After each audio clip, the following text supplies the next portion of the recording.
ಘಟನೆಗೆ ವಿಜಯಪುರದಲ್ಲಿ ಗಾನಿಗ ಸಮಾಜದ ಆಕ್ರೋಶ. ತಮಟೆ ಚಳುವಳಿ ನಡೆಸಿ ಪ್ರತಿಭಟನೆ. ಹೌದು, ವಿಜಯಪುರ ಜಿಲ್ಲಾ ಗಾನಿಗ ಸಮಾಜ ಹಾಗೂ ಅಖಿಲ ಭಾರತೀಯ ಗಾನಿಗ ಸಮಾಜದ ವತಿಯಿಂದ ವಿಜಯಪುರ ಜಿಲ್ಲಾಧಿಕಾರಿ ಕಚೇರಿ ಎದುರು ತಮಟೆ ಚಳುವಳಿ ನಡೆಸಿ ಪ್ರತಿಭಟನೆ ನಡೆಸುವ ಮೂಲಕ ಜಿಲ್ಲಾಧಿಕಾರಿಯವರೆಗೆ ಗಾನಿಗ ಸಮಾಜದಿಂದ ಮನವಿ ಸಲ್ಲಿಸಲಾಯಿತು. ಈ ವೇಳೆ ಮಾತನಾಡಿದ ಗಾನಿಗ ಸಮಾಜದ ಜಿಲ್ಲಾ ಅಧ್ಯಕ್ಷ ಮಲ್ಲಿಕಾರ್ಜುನ್ ಲೋನಿ ಮಾತನಾಡಿ, ಶಾಶ್ವತ ಹಿಂದುಳಿದ ವರ್ಗಗಳ ಆಯೋಗ ಸರಿಯಾದ ರೀತಿಯಲ್ಲಿ ಮನೆ ಮನೆಗೆ ತೆರಳಿ ಜಾತಿ ಗಣತಿ ಮಾಡಿಲ್ಲ. ಸುಮಾರು 13 ಒಳಪಂಗಡಗಳಿದ್ದು 30 ಲಕ್ಷದಷ್ಟು ಜನಸಂಖ್ಯೆ ಇರುವ ಸಮಾಜಕ್ಕೆ ಅನ್ಯಾಯವಾಗಿದೆ. ಕೆಲವು ಜನ ಶೈಕ್ಷಣಿಕವಾಗಿ ಮತ್ತು ರಾಜಕೀಯವಾಗಿ ಮುಂದುವರೆದಿರುವುದನ್ನ ನೋಡಿ ಇಡೀ ಸಮಾಜವನ್ನ ಮುಂದುವರೆದ ಸಮಾಜ ಎಂದು ಮೀಸಲಾತಿಯಿಂದ ಹೊರಗಿಟ್ಟು ಕಡೆಗಣಿಸುವುದು ಸರಿ ಅಲ್ಲ ಎಂದರು.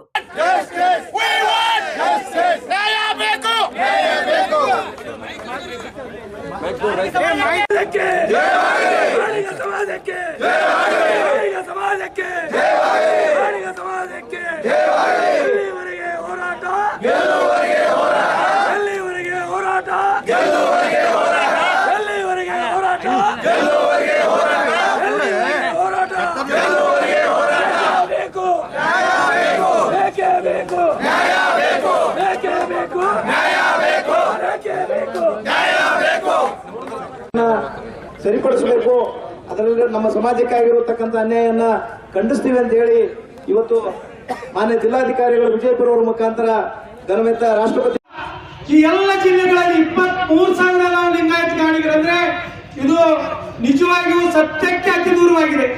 ಇವತ್ತು ನನಗನಿಸ್ತಾ ಇದೆ ಬಿಜಾಪುರ ಜಿಲ್ಲೆಯಲ್ಲಿಯೇ ಕನಿಷ್ಠ 2 ಲಕ್ಷ ಗಾಣಿಗರಿದ್ದೇವೆ.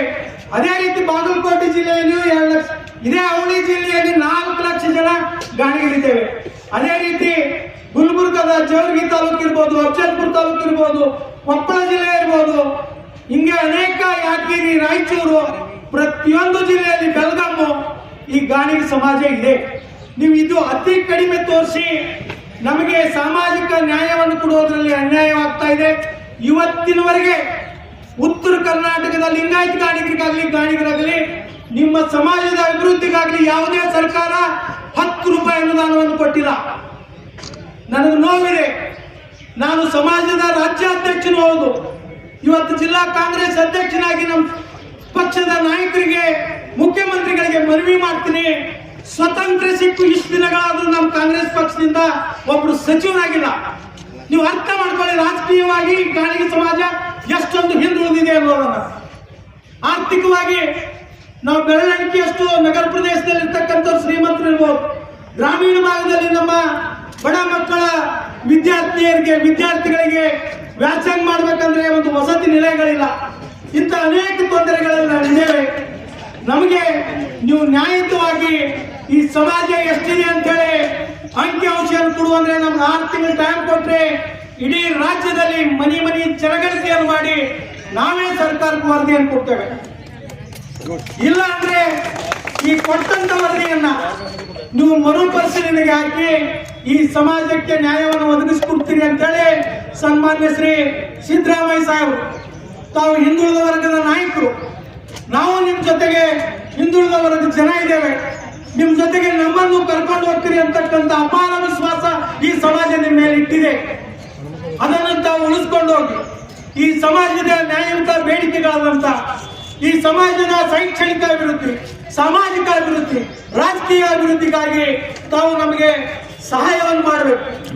ಗೊತ್ತಿದೆ, ತಾವು 2013ರಿಂದ 2018ರವರೆಗೆ ಈ ರಾಜ್ಯದಲ್ಲಿ ಮುಖ್ಯಮಂತ್ರಿಗಳಾದಾಗ ನಾವು ಸಹ ನಿಮ್ಮ ಹತ್ರ ಬಂದು ನಮ್ಮ ಸಮಾಜದವರಿಗೆ ಸನ್ಮಾನ್ ಶ್ರೀ ಸಿದ್ದು ನ್ಯಾಮವರಿಗೆ ಮಂತ್ರಿ ಮಾಡಿ ಸಾಹೇಬ್ರ ಅಂತ ಹೇಳಿದ್ರಿ. ಬೇಡ ನೋಡಿ, ಈ ಸಂದರ್ಭಗಳಿಗೆ ಆಗೋದಿಲ್ಲ, ಮುಂದಿನ ನಿರ್ಮಾಣದಲ್ಲಿ ಯಾರಿಗಾದ್ರೂ ಮಾಡ್ತೇವೆ. ಇವತ್ತು 75 ವರ್ಷ ಸ್ವತಂತ್ರ ಸಿಕ್ಕರು ಇಷ್ಟೊಂದು ಬೃಹದಾಕಾರವಾದಂತ ಜನಾಂಗಕ್ಕೆ ನಮ್ಮ ಕೂಗನ್ನು ಸಚಿವ ಸಂಪುಟದಲ್ಲಿ ಸಲ್ಲಿಸಲು ನಮ್ಮ ಸಮಾಜದಿಂದ ಒಬ್ಬರು ಮಂತ್ರಿ ಇಲ್ಲಂದ್ರೆ ನಾವು ಎಷ್ಟೊಂದು ರಾಜಕೀಯವಾಗಿ ಹಿಂದುಳಿದಿದೆ ಅನ್ನೋದು ತಮ್ಮ ಗಮನಕ್ಕೆ ತರಬಯಸ್ತಿದ್ದೀನಿ.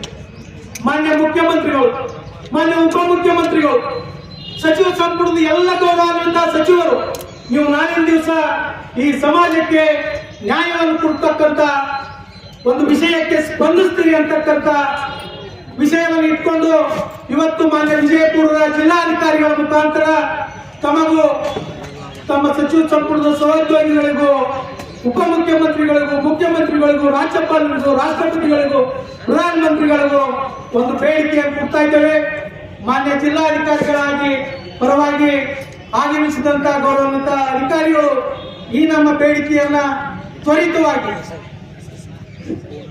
ಶ್ರೀಯುತ ದೇಸಾಯಿ ಅವರು ಈ ಮನವಿಯನ್ನು ಸ್ವೀಕರಿಸಕ್ಕೆ ಆಗಮಿಸಿದ್ದಾರೆ. ಅವರಲ್ಲಿ ಮನವಿಯನ್ನು ಮಾಡ್ಕೊಳ್ತೀನಿ. ನಾಳೆ ಸಚಿವ ಸಂಪುಟದ ಸಭೆಯಲ್ಲಿ ನಿರ್ಣಯ ಆಗುವುದರಿಂದ ನಾವು ಆತುರದಿಂದ ಇವತ್ತು ಒಂದೇ ಫೋನ್ ಕರೆ ಕೊಟ್ಟಾಗ ಸಾವಿರಾರು ಜನ ನಮ್ಮ ಸಮಾಜದವರು ತಾವಾಗಿ ಓಡಿ ಬಂದು ಸಮಾಜಕ್ಕೆ ಅನ್ಯಾಯ ಆಗ್ತಿದೆ ಅಂದ್ರೆ ನಾವೆಲ್ಲರೂ ಹೋರಾಟಕ್ಕೆ ಸಜ್ಜಾಗೋಣ ಅಂದ್ರು. ಹೋರಾಟ ನಮ್ಮ ಸರ್ಕಾರದ ವಿರುದ್ಧ ಹೋರಾಟ ಇಲ್ಲ. ಇವತ್ತು ಆಯೋಗ ತಪ್ಪು ಮಾಡಿದೆ, ಅದನ್ನು ಸರ್ಕಾರಕ್ಕೆ ಕೊಟ್ಟಿದ್ದಾರೆ. ಸರ್ಕಾರ ಕೂಲಂಕುಷವಾಗಿ ಪರಿಗಣನೆ ಮಾಡ್ತೇವೆ ಅಂತಕ್ಕಂಥ ಮಾತನ್ನ ಮಾನ್ಯ ಉಪಮುಖ್ಯಮಂತ್ರಿಗಳು, ಮುಖ್ಯಮಂತ್ರಿಗಳ ರಾಜಕೀಯ ಕಾರ್ಯದರ್ಶಿಗಳು ನಿನ್ನೆ ದಿನ ಹೇಳಿದ್ದನ್ನು ನಾವೆಲ್ಲ ಕೇಳಿದ್ದೇವೆ. ನಾವು ಯಾರು ಸರ್ಕಾರದ ವಿರುದ್ಧ ಇವತ್ತು ಕೂಗಾಗ್ತಾ ಇಲ್ಲ, ಸರ್ಕಾರಕ್ಕೆ ವಿನಂತಿಯನ್ನು ಮಾಡ್ಕೊಳ್ತಾ ಇದ್ದೇವೆ.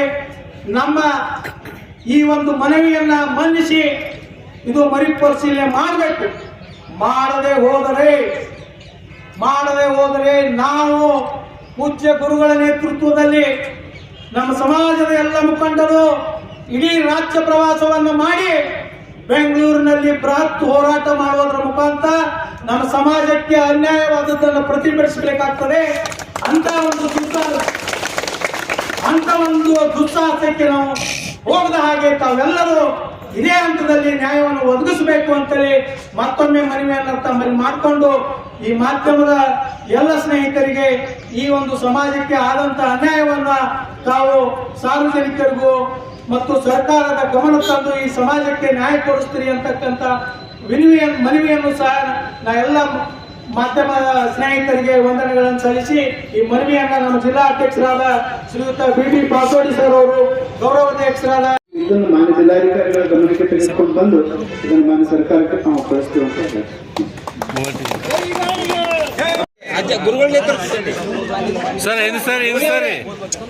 ಹೆಗಡೆ ಅವರ ನೇತೃತ್ವದಲ್ಲಿ ತಯಾರಿಸಿದಂತ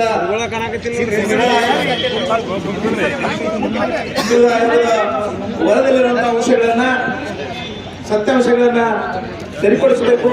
ಅದರಲ್ಲಿ ನಮ್ಮ ಸಮಾಜಕ್ಕೆ ಆಗಿರತಕ್ಕಂಥ ಅನ್ಯಾಯವನ್ನ ಖಂಡಿಸ್ತೀವಿ ಅಂತ ಹೇಳಿ ಇವತ್ತು ಮಾನ್ಯ ಜಿಲ್ಲಾಧಿಕಾರಿ ಇವತ್ತು ವಿಜಯಪುರ ಜಿಲ್ಲಾ ಗಾಣಿಗ ಸಮಾಜ ಹಾಗೂ ಅಖಿಲ ಭಾರತ ಗಾಣಿಗ ಸಮಾಜದ ವತಿಯಿಂದ ವಿಜಯಪುರ ಜಿಲ್ಲೆಯಲ್ಲಿ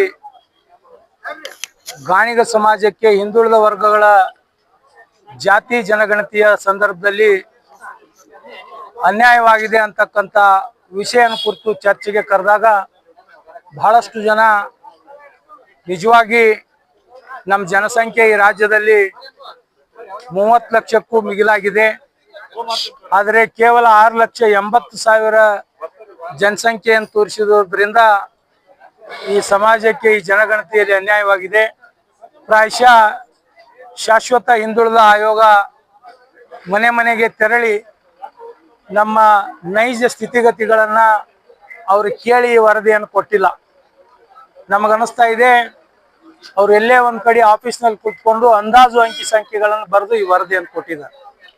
ಯಾಕಂದ್ರೆ ಈ ರಾಜ್ಯದಲ್ಲಿ ಸುಮಾರು 13 ಒಳಪಂಗಡಗಳಿರ್ತಕ್ಕಂಥ ಗಾಣಿಗ ಸಮಾಜ ಮೈಸೂರಿನಿಂದ ಬೀದರ್ವರೆಗೆ ಅನೇಕ ಉಪಜಾತಿಗಳ ಹೆಸರಿನಲ್ಲಿ ಸಮಾಜ ಇದೆ.